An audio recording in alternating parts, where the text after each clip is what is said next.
Itu awal Mei 2024. Saya sampaikan begini, itu tidak boleh lagi, menurut saya ya, hemat saya, pihak Polda, pihak Polres itu ganggu nggak? Oke, lagi. 1, 2. Ya. Oke, jadi menurut saya sudah berpendapat sejak awal kasus ini mencuat, itu sekitar awal Mei 2024, saya sampaikan kasus ini harus diambil alih oleh pihak lembaga yang lebih independen, ya, atau negara, dalam hal ini presiden harus membentuk lembaga yang sifatnya itu adalah semi independen, melibatkan Komnas HAM, LPSK, mungkin juga pihak Mabes Polri untuk lebih menangani kasus secara tuntas. Karena dengan segala macam kejanggalan itu di awal saya sampaikan, kalau kita menyerahkan kasus ini, menyelesaikan kasus ini kepada pihak kepolisian Jawa Barat, Polda Jawa Barat atau Polres Cirebon, saya kira itu sudah nanti agak sumir, jangan lari kemana-mana. Apalagi dan fakta ini kemudian kan muncul kan, semakin kesini semakin terang-menerang ada persoalan. Pertama yang harus kita pegang adalah dalam proses penyidikan, penuntutan, bahkan putusan itu tidak ada kebenaran yang mutlak, tidak ada kebenaran yang absolut. Selalu akan ada proses yang kita sebut dengan kasus-kasus penyimpangan, baik itu di kasus tingkat penyidikan, penuntutan, bahkan putusan sekalipun itu tidak serta-merta menjamin seseorang itu bersalah atau tidak bersalah. Karena ada banyak praktek di peradilan yang kayak kira dalam proses pembuktiannya itu bermasalah. Karena itulah kita minta negara harus hadir, bentuk di lembaga independen. Apalagi dengan keadaan-keadaan sekarang yang muncul ya, misalnya saksi-saksi kunci sudah muncul. Misalnya Liga Akbar sendiri, itu saksi kunci, itu sudah memberikan keterangannya bahwasanya dia sendiri tidak tahu sebenarnya apa yang terjadi, dan itu dia kan dihubungin oleh orang tuanya yang P kan, itu Ibtu R gitu kan ya, sehingga ada persoalan di situ.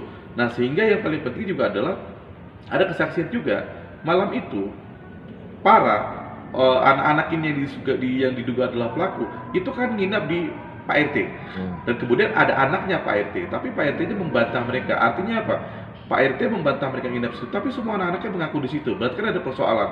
Nah, sehingga fakta-fakta ini saya kira pihak independen ini, Komnas HAM, LPSK, dan Mabes Polri dalam hal ini Bareskrim, atau mungkin nanti Inspektorat Pengawas, Irwasum, harus turun tangan dan mulai selidiki lagi, ditata ulang lagi, dicari dulu penyelidikannya prosesnya seperti apa, siapa yang menangani kasus ini dari awal, penyelidiknya siapa, penyidiknya bagaimana, dan dibongkar semua urutan-urutannya sehingga nanti akan titik ketemu apa yang menjadi proses persoalan dalam proses penyidikan ini.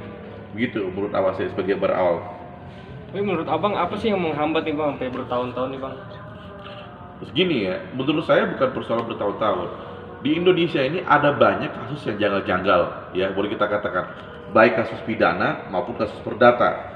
Contoh, saya sendiri nih perdata dalam hal ini praktisi hukum, ada kasus yang kita pegang itu usia sertifikat udah 40 tahun, bisa dibatalkan oleh PT UN hanya gara-gara ada tiba-tiba orang ngeklaim.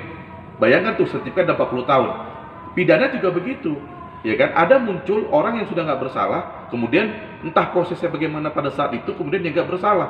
Nah, di negara ini itu kadang-kadang ya kalau misalnya nggak viral, kasus-kasus yang seperti ini nggak muncul gitu loh. Nah, jadi menurut saya ini bukan karena ada kesengajaan, ini karena tiba-tiba ada blessing in disguise, kasus ini viral, maka terbongkar semuanya, kanen-kanen sepertinya. Dan mumpung ini sedang terbongkar, ya negara harus turun tangan, kalau nggak nanti ya akan ada persoalan-persoalan lain yang mungkin akan timbul terkait dengan kasus ini, jadi lari kemana-mana, jadi bias kemana-mana begitu. Ya sekarang kan dengan era era sosial media sekarang, netizen kita kan bilangnya seperti itu. Jadi kadang-kadang negara lewat polisi maupun jaksa ataupun hakim ya, kalau nggak viral dulu ya nggak ada penanganan.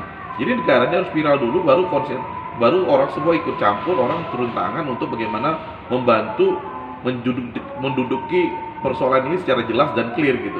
Kalau tidak ya sudah, orang yang bersalah itu tidak dihukum, orang tidak bersalah jadi dihukum, orang yang punya hak dirampas haknya, orang yang tidak punya hak malah diberikan privilege.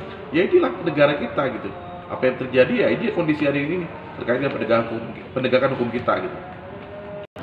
Makanya saya bilang ini kan menambah kecurigaan kita ada apa. Bahkan kita kan dapat informasi kalau dia yang menangani perkara ini dan dia yang menerbitkan katanya adalah surat perintah penyelidikan, kan nggak boleh, ya kan? Pada saat itu posisinya adalah di Direktorat Narkoba.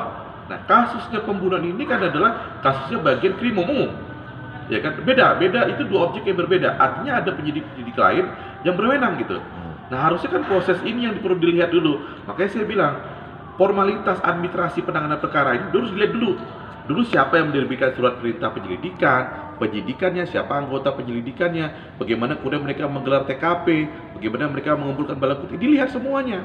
Sehingga nanti akan terang benderang ini sebenarnya masalahnya apa, masalahnya di mana. Dan baru kan ketemu nih, oh ini masalahnya ada pelaku atau tidak pelaku, oh ini kecelakaan atau tidak kecelakaan, oh dia sekedar motif balas dendam orang tua atau tidak, atau seperti apa. Nah itu harus dijelaskan nanti.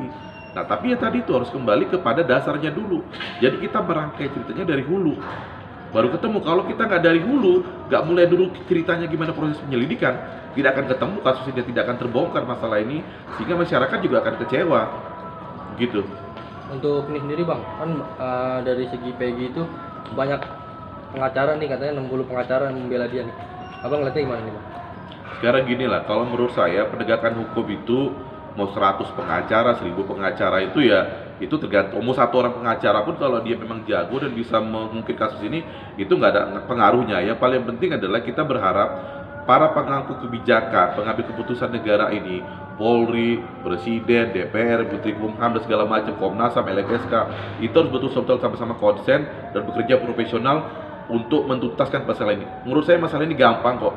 Saya 10 tahun jadi penyelidik di Komnas HAM, gampang banget. Dulu dicek TKP-nya, siapa penyelidiknya, siapa yang menerbitkan surat, periksa saksi-saksinya semua, bagaimana dulu kok pengakuan itu bisa muncul, kok bisa jadikan mereka tersangka, diterdakwa bagaimana, periksa putusan, akan ketahuan semua kok.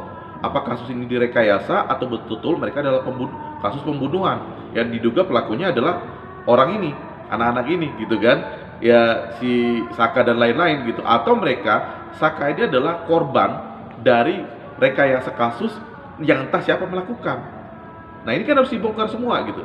Dan saya kira ini persoalan gampang kok sebenarnya ya kalau kita betul-betul mau bekerja gitu. Tapi kan persoalan ini saya kira sedang diusur. Saya kira kita percayakan, ya nggak tahu lah bagaimana nih, apakah bisa betul kita andalkan pihak kepolisian untuk membongkar kasus ini seterang-benderang mungkin, ya atau negara perlu ikut hadir dengan presiden, perlu ikut hadir untuk membentuk komisi independen gitu loh, untuk membongkar kasus ini supaya terang benderang dengan melibatkan para profesional dan lembaga negara lainnya begitu. Oke, terakhir mungkin dari abang sendiri mungkin bang, ada pesan mungkin bang apa mungkin bang? Saya kira yang paling penting kita belajar dari kasusnya Sambo ya. Itu kita perlu belajar. Saya kira kita perlu betul-betul kesungguhan hati. Ya Pak Kapolri betul-betul kesungguhan hati